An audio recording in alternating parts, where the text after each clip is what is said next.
ndax itam aada bokk na ci li mu def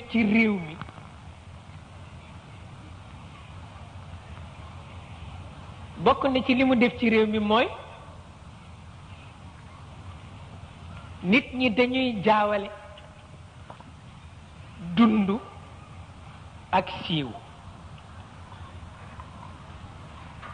te du benn. dund ëpp doole siiw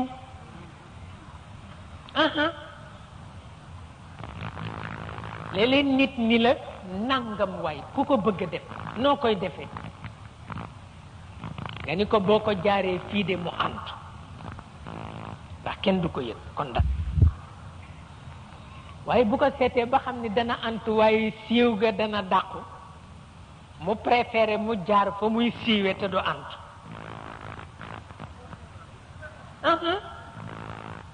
bés bu ne ma yedde ko njaboot yi ni leen siiw amul njëriñ dund rekk a am njëriñ ke siiw ak dund du benn. am na ñoo xam ni siiw jaral na leen lu ne waaw te dund rekk moo am solo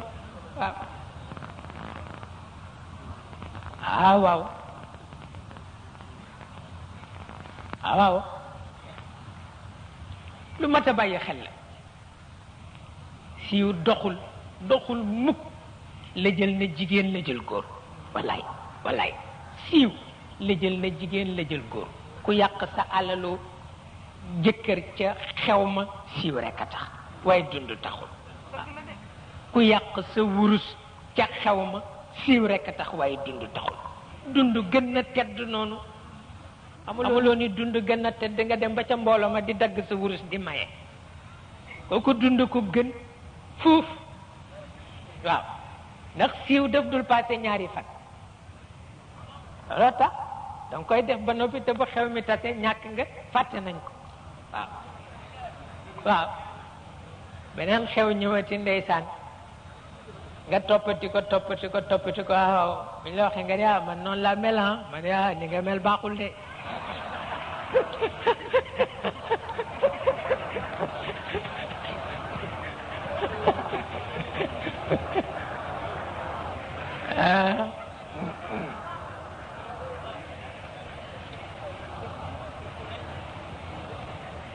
ba loolu moo tax yow mi ñu sant pour nga doxal bokk gi am na ñaari gàllankoor yàlla wax na ci alquran ni loo war a wattu la bu jëkk bi moo di